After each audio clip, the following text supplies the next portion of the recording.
Hello everyone, welcome back to my YouTube channel. I hope you all are doing well. So today we are going to start a new topic which is general organic chemistry या फिर हम बोल सकते हैं GOC. So GOC basically fundamental topic होता है हमारी organic chemistry के लिए.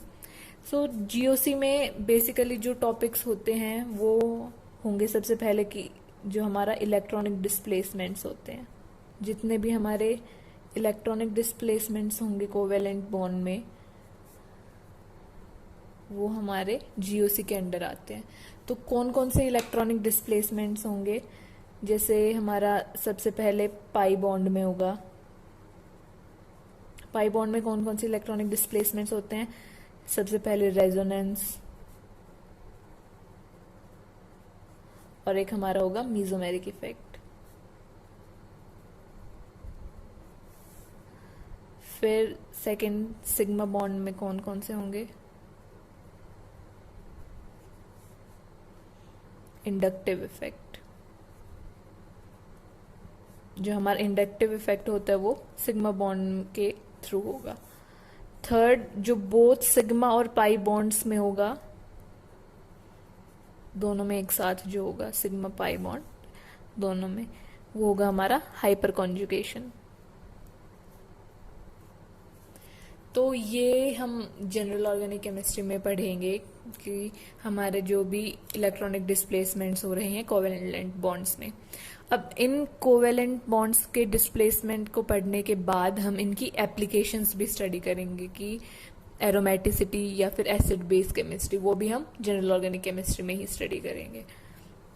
तो सबसे पहले हम लेंगे रेजोनेंस, यानी कि जो भी हमारे पाई बॉन्ड में होंगे इलेक्ट्रॉनिक डिस्प्लेसमेंट्स. रेजोनेंस हम पढ़ेंगे पहले.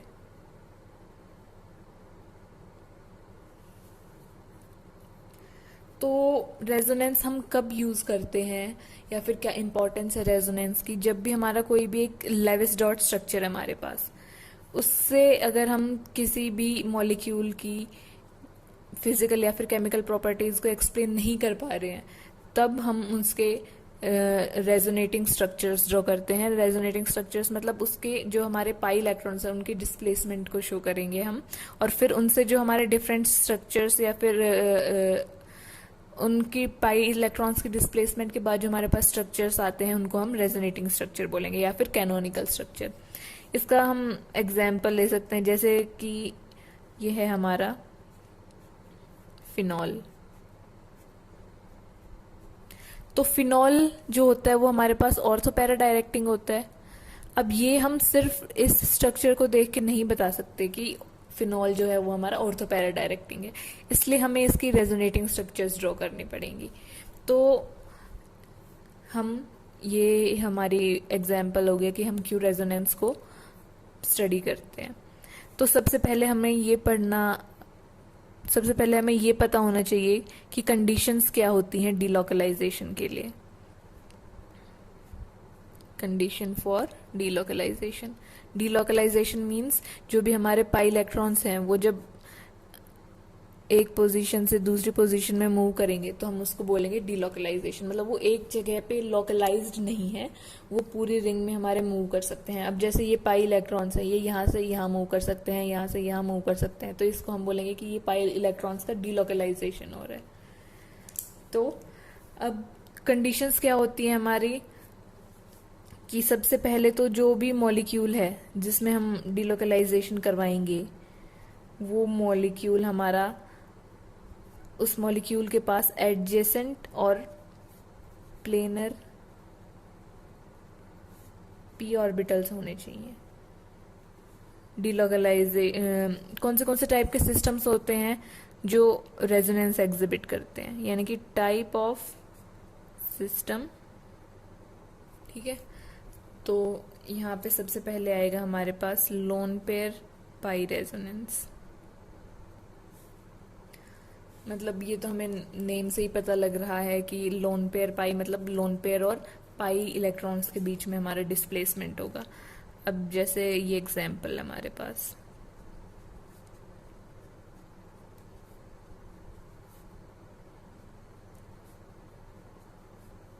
तो नाइट्रोजन के पास लोन पेयर्स हैं और ये हमारा पाई इलेक्ट्रॉन्स हैं, ये एडजेसेंट पोजीशंस पे हैं दोनों के दोनों।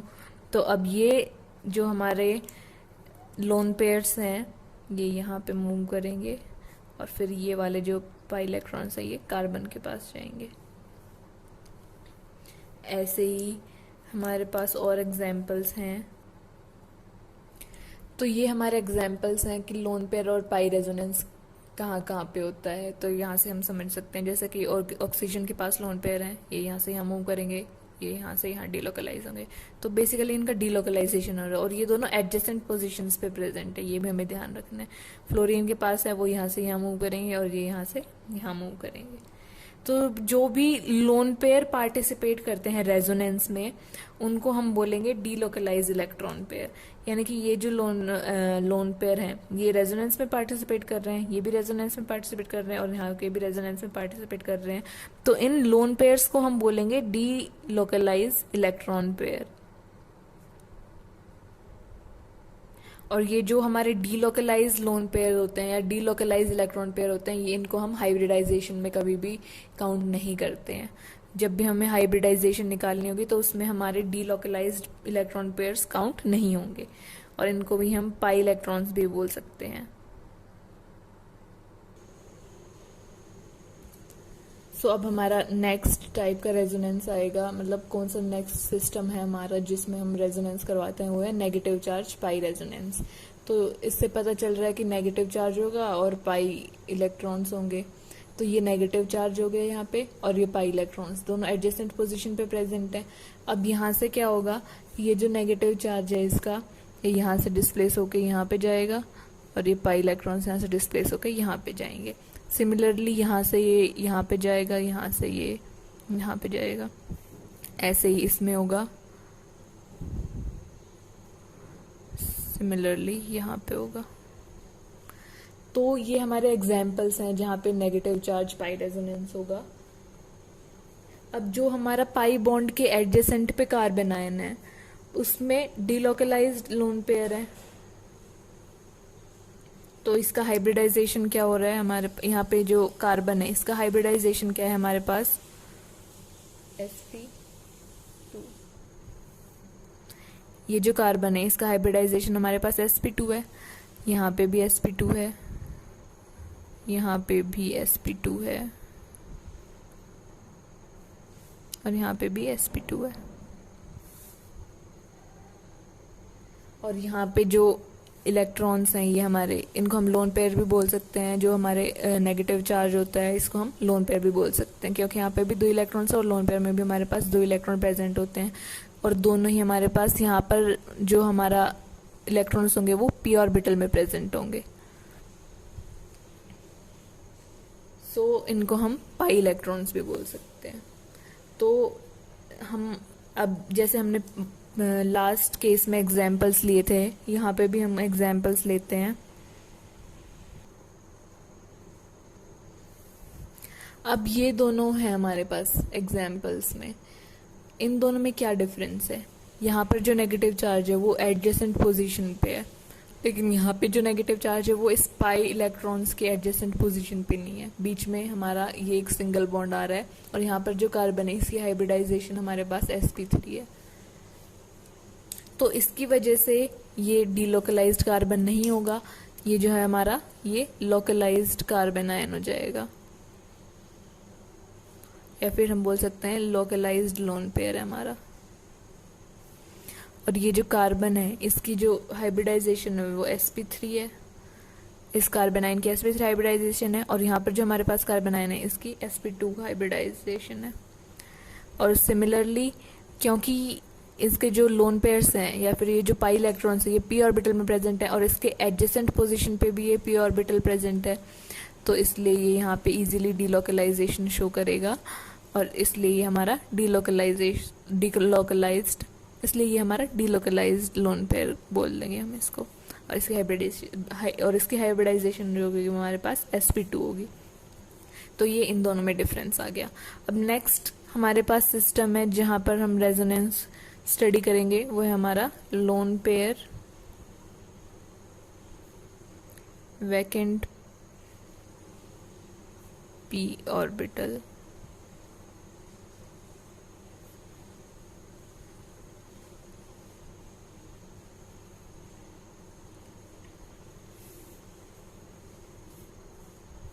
थर्ड है हमारे पास lone pair vacant p orbital conjugation.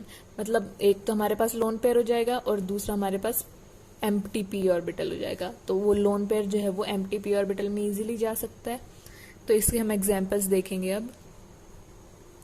तो ये हमारे पास कुछ एग्जांपल्स हैं जिनमें लोन पेयर और वैकेंट पी ऑर्बिटल है। जो हमारा कार्ब कैटायन है, कार्बोकैटायन हमारा एम्प्टी पी ऑर्बिटल को ही रिप्रेजेंट करता है।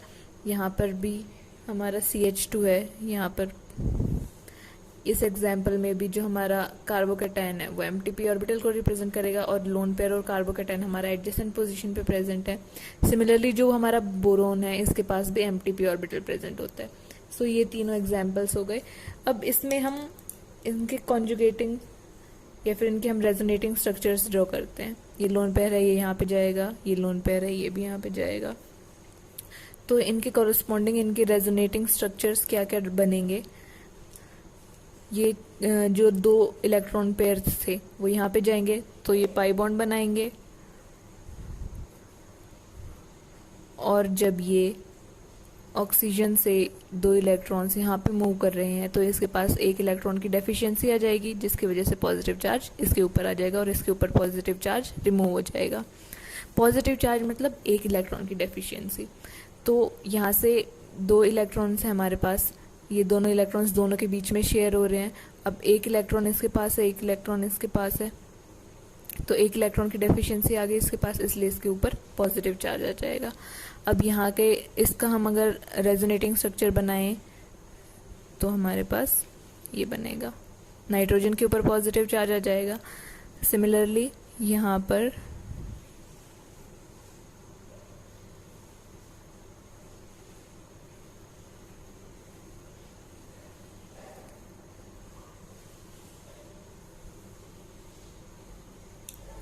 सो ये इनके रेजोनेटिंग स्ट्रक्चर्स हो गए।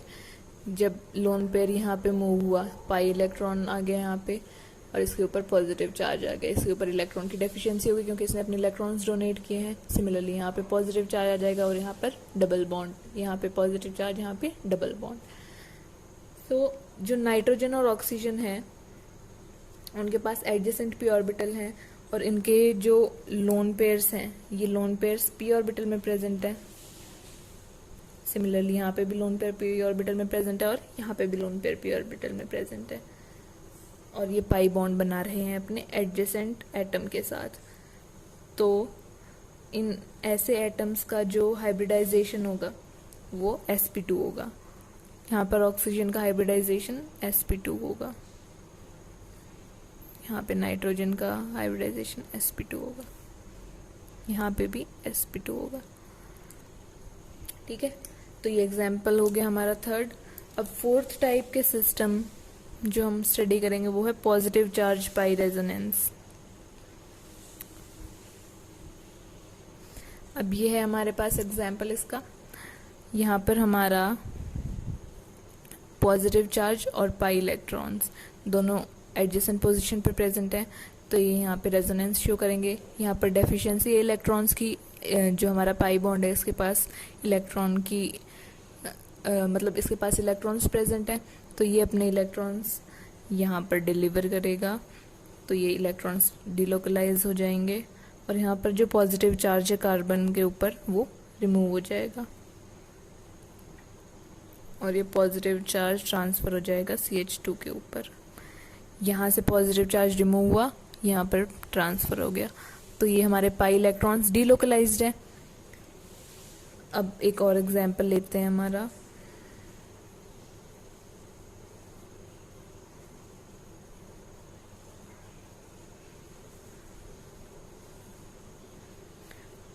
और जो ये हमारे रेजोनेटिंग स्ट्रक्चर्स होते हैं इनको हम इस एरो से रिप्रेजेंट करेंगे, यानी कि ये हमारा रेजोनेटिंग स्ट्रक्चर है इसका, या फिर ये दोनों एक दूसरे के रेजोनेटिंग स्ट्रक्चर्स हैं।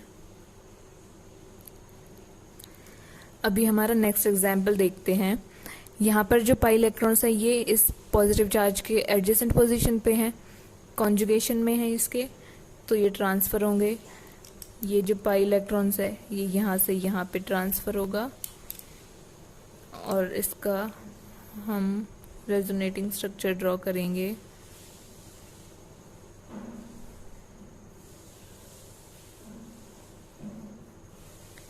ये इसका रेजोनेटिंग स्ट्रक्चर आएगा। यहाँ पर पॉजिटिव चार्ज आ गया क्योंकि ये पाई इलेक्ट्रॉन्स यहाँ से मूव किए हैं, इस कार्बन से अटैच है ये वाला पाई, लेकिन यहाँ पर डेफिशिएंसी हो जाएगी तो ये वाला यहाँ पे पॉजिटिव चार्ज आएगा और ये इसका रेजोनेटिंग स्ट्रक्चर। अब सिमिलरली ये पाई इलेक्ट्रॉन यहाँ से यहाँ मूव करेगा। अब जब ये यहाँ से यहाँ मूव करेगा तो इस कार्बन के साथ तो ये अभी भी शेयर हो रहा है ये पाई इलेक्ट्रॉन, लेकिन यहाँ पर डेफिशिएंसी हो जाएगी तो यहाँ पे पॉजिटिव चार्ज आएगा। ये पॉजिटिव चार्ज यहाँ पे आ गया। अब ये वाला पाई इलेक्ट्रॉन यहाँ पे मूव करेगा और ये वाला यहाँ पे।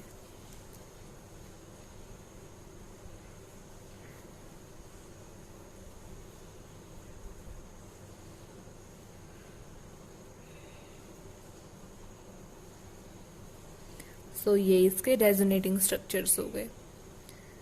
अब यहाँ पे जो कार्बन का जो हमारा कार्बोकैटायन है पाई बॉन्ड के एडजेसेंट पोजीशन पे, वो डीलोकलाइजेशन से फॉर्म हुआ है। ये हमारे यहाँ पे डीलोकलाइजेशन हुआ और तब यहाँ पर हमारा ये पॉजिटिव चार्ज आ गया। तो इस टाइप के जो कार्बोकैटायन्स होते हैं ये ज़्यादा स्टेबल होंगे इन कंपैरिजन टू उन कार्बोकैटायन के जो कि लोकलाइज्ड होंगे। लोकलाइज्ड मीन्स जो हमारी डीलोकलाइजेशन शो नहीं करेंगे। इसका हम एग्जाम्पल देखते हैं। अब ये हमारे पास दो एग्जाम्पल्स हैं, एक ये कार्बोकैटायन है और पाई इलेक्ट्रॉन्स इस सिस्टम में भी प्रेजेंट है और कार्बोकैटायन और पाई इलेक्ट्रॉन्स इस सिस्टम में भी प्रेजेंट है, लेकिन हमें ये बताना है कि इन दोनों में से स्टेबल कौन सा है ज़्यादा। तो यहाँ पर जो हमारा कार्बोकैटायन है ये पाई इलेक्ट्रॉन्स के एडजेसेंट पोजिशन पे प्रेजेंट है, ये यहाँ पर डीलोकलाइज्ड है, लेकिन यहाँ पर ये डीलोकलाइज्ड नहीं है क्योंकि ये इसके कॉन्जुगेशन में नहीं है, एडजेसेंट पोजीशन पे नहीं है। तो ये कॉन्जुगेशन में है इसका हम रेजोनेटिंग स्ट्रक्चर्स ड्रॉ करेंगे। तो ये हमारा हो गया लोकलाइज्ड, सॉरी ये हो गया हमारा डीलोकलाइज्ड कार्बोकैटायन और ये वाला हो गया हमारा लोकलाइज्ड कार्बोकैटायन। तो हमारा ज्यादा स्टेबल कौन सा होगा? Delocalised carbocation. तो ऐसे ही हम और एग्जांपल्स देख सकते हैं। तो अब हमें इन दोनों में से बताना है कि कौन सा ज्यादा स्टेबल है हमारे पास। ये वाला जो कार्बोकैटायन है ये इसके एडजेसेंट पोजीशन पे प्रेजेंट है और ये वाला जो है इसके एडजेसेंट पोजीशन पे हमारा sp3 कार्बन है। ये sp3 कार्बन आ गया और इसके एडजेसेंट पोजीशन पे पाई इलेक्ट्रॉन्स नहीं है, तो ये हो गया हमारा डीलोकलाइज्ड कार्बोकैटायन और ये हो गया हमारा लोकलाइज्ड कार्बोकैटायन। तो हमारा ज़्यादा स्टेबल डीलोकलाइज्ड कार्बोकैटायन होगा। तो ये हो गया हमारा मोर स्टेबल और ये है हमारा लेस स्टेबल।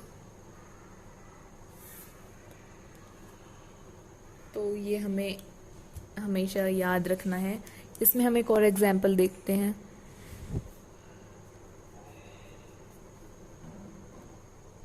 अब हमें यहाँ पे इनकी स्टेबिलिटी का ऑर्डर बताना है। सो यहाँ पर लोकलाइज्ड कार्बोकैटायन है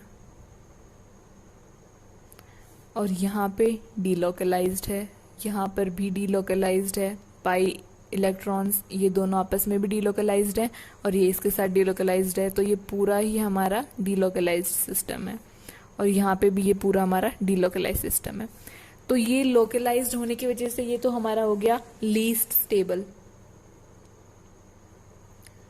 अब इनमें हमारा सबसे ज्यादा रेजोनेंस इस सिस्टम में है, सबसे ज्यादा डीलोकलाइजेशन यहाँ पर होगा हमारा, फिर यहाँ पे और उससे कम यहाँ पे। सबसे कम ये डीलोकलाइजेशन शो करेगा, फिर उससे ज्यादा ये डीलोकलाइजेशन शो करेगा और सबसे ज्यादा ये डीलोकलाइजेशन शो करेगा।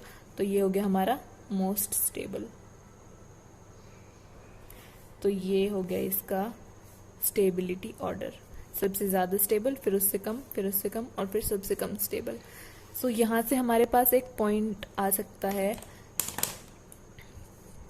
यहाँ पे हम यहाँ से हमारे पास एक पॉइंट आएगा, maximum dispersion of charge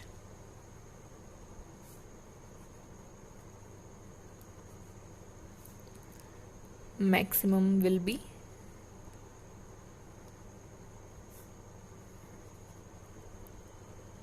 its stability। जितना ज्यादा चार्ज का डिस्पर्जन उतनी ही ज्यादा उसकी स्टेबिलिटी। अब जो तो यहाँ से हमारे पास ये पॉइंट आता है कि जो डीलोकलाइज कार्बोकेटाइन है वो एक से ज्यादा प्रोडक्ट फॉर्म कर सकता है न्यूक्लियोफाइल के साथ। न्यूक्लियोफाइल हमारा कौन सी स्पीशीज होती हैं? तो जो हमारे पास न्यूक्लियोफाइल होते हैं वो क्या होते हैं? न्यूक्लियस लविंग स्पीशीज, या फिर हम बोल सकते हैं पॉजिटिव चार्ज लविंग स्पीशीज। मतलब कि जो हमारे पास इलेक्ट्रॉन रिच स्पीशीज होती हैं, या फिर जिनके पास लोन पेयर होता है, या फिर नेगेटिव होता है जिनके ऊपर, उनको हम न्यूक्लियोफाइल बोलते हैं। तो जब हमारा डीलोकलाइज कार्बोकेटाइन न्यूक्लियोफाइल के साथ रिएक्ट करेगा तो वो एक से ज़्यादा प्रोडक्ट फॉर्म करेगा। यहाँ पर हम इसका एग्जाम्पल देखेंगे। यहाँ पर जब HBr OH के साथ रिएक्ट करेगा, HBr से हमारे पास H पॉजिटिव आयंस आएंगे, H पॉजिटिव आयंस मिलेंगे। H positive ions electron deficient है, और यहाँ पर जो हमारे पास ऑक्सीजन है इसके पास लोन पेयर्स प्रेजेंट है, मतलब ये इलेक्ट्रॉन रिच है, तो ये इससे आके अटैच होगा। यहाँ पे ये O के ऊपर पॉजिटिव आ जाएगा, और ये H और H। अब यहाँ से ऑक्सीजन के ऊपर पॉजिटिव चार्ज है, तो ये अपने इलेक्ट्रॉन्स यहाँ से लेके यहाँ से रिमूव हो जाएगा, और यहाँ पे हमारा कार्बोकेटाइन क्रिएट हो जाएगा। अब ये जो कार्बोकेटाइन है ये डीलोकलाइज्ड कार्बोकेटाइन है। पाई इलेक्ट्रॉन्स इसके एडजेसेंट पोजीशन पे प्रेजेंट है, मतलब इसके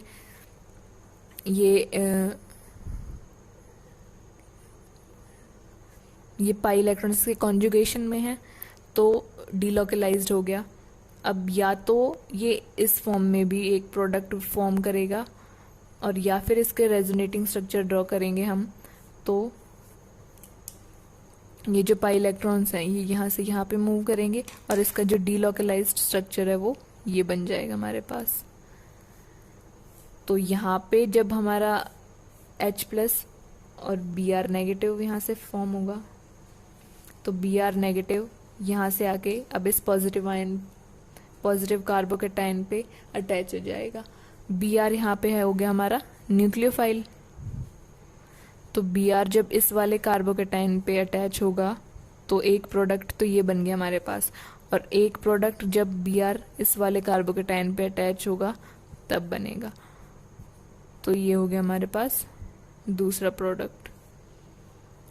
तो जो हमारा डीलोकलाइज कार्बोकेटाइन है ये, इससे हमारे पास दो प्रोडक्ट फॉर्म हो। ये हो गया हमारे पास रेडिकल पाई रेजोनेंस।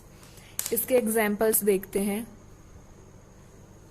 तो ये हमारे पास एग्जाम्पल्स हैं जहाँ पे हमारे पास रेडिकल और पाई रेजोनेंस होगा। ये रेडिकल और ये पाई रेजोनेंस कॉन्जुगेट पोजीशंस में प्रेजेंट है। तो यहाँ पर रेडिकल मीन्स एक इलेक्ट्रॉन हमारा इसके पास, तो ये एक इलेक्ट्रॉन यहाँ पे डोनेट करेगा। यहाँ पाई इलेक्ट्रॉन्स दो हैं हमारे पास, यहाँ से एक इलेक्ट्रॉन यहाँ पे आएगा, और ये एक जो इसका एक इलेक्ट्रॉन बचेगा वो यहाँ पे शिफ्ट होगा। तो इसका जब हम रेजोनेटिंग स्ट्रक्चर ड्रॉ करेंगे तो ये कुछ ऐसे बनेगा। CH2 के ऊपर एक रेडिकल था, लेकिन अब दो इलेक्ट्रॉन्स आ गए हैं इसके पास, तो यहाँ पे पाई बॉन्ड बना लिया इन्होंने, और यहाँ पर इस कार्बन के पास एक इलेक्ट्रॉन रह गया, तो ये रेडिकल यहाँ पे आ गया। सिमिलरली ये एक इसके पास रेडिकल है और ये पाई इलेक्ट्रॉन्स दोनों कॉन्जुगेशन में है, तो यहाँ से ये अपना एक इलेक्ट्रॉन यहाँ देगा और ये एक इलेक्ट्रॉन अपना यहाँ देगा। इस कार्बन के पास एक इलेक्ट्रॉन बच जाएगा और यहाँ पे पाई बॉन्ड बनेगा। तो इसके जब हम रेजोनेटिंग स्ट्रक्चर्स ड्रॉ करेंगे तो ये ऐसे बनेंगे। रेजोनेंस है, इसकी वजह से ये जो फ्री रेडिकल है ये स्टेबल हो रहा है। तो जो हमारा डीलोकलाइज्ड, यहाँ पर भी हमारे पास ये पॉइंट आता है कि जो हमारा डीलोकलाइज्ड फ्री रेडिकल होता है वो ज़्यादा स्टेबल होगा लोकलाइज्ड फ्री रेडिकल से।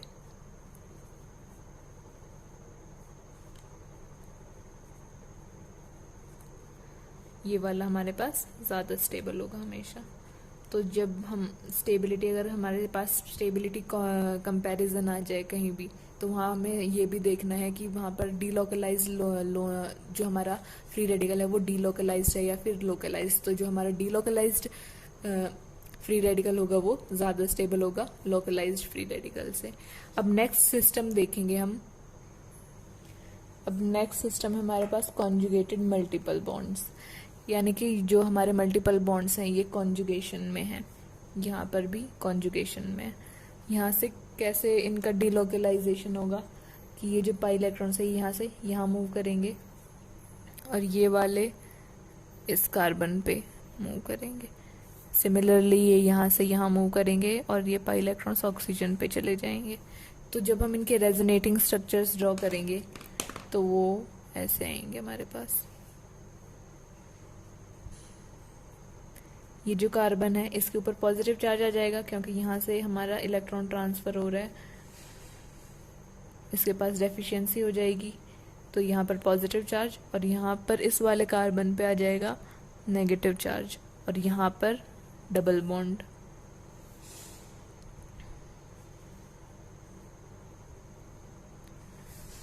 सिम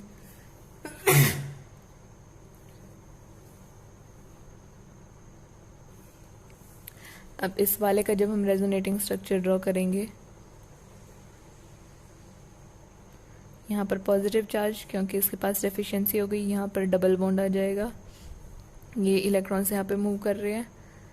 अब यहाँ पर जो डबल बॉन्ड था वो ऑक्सीजन के ऊपर ट्रांसफर होके नेगेटिव चार्ज में कन्वर्ट हो जाएगा। तो ये इसका रेजोनेटिंग स्ट्रक्चर है।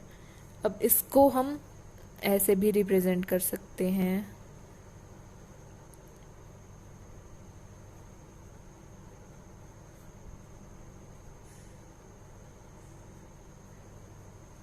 यहाँ पर पार्शियल पॉजिटिव चार्ज, यहाँ पर पार्शियल नेगेटिव, और ये यहाँ से यहाँ इसका डिस्प्लेसमेंट हो रहा है, तो यहाँ पर इसको हमने डैश लाइन से ड्रॉ कर दिया। इस पूरे रीजन में जो हमारा चार्ज है उसका डिस्पर्शन हो रहा है, और यहाँ पर हमारा पार्शियल नेगेटिव पार्शियल पॉजिटिव। तो इसको हम ऐसे भी रिप्रेजेंट कर सकते हैं, ये दोनों स्ट्रक्चर्स हमारे सेम है। तो रेजोनेंस की वजह से जो हमारा अल्फा, ये जो है हमारा ये alpha beta unsaturated carbonyl compound है, और ये हो गया हमारा कार्बोनाइल ग्रुप। तो इसके अल्फा पोजीशन पे ये वाला कार्बन है और बीटा पोजीशन पे ये वाला। तो रेजोनेंस की वजह से जो इसका बीटा कार्बन है उसके ऊपर पार्शियल पॉजिटिव चार्ज आएगा। तो ये हो गए हमारे 6 टाइप के सिस्टम्स जहाँ पर हमारा रेजोनेंस हो। So this is all for today's video. I hope you have liked the video. If you have any query, you can comment down in the comment box, and do hit the like button and share button, and do subscribe to my channel. Thank you for watching the video.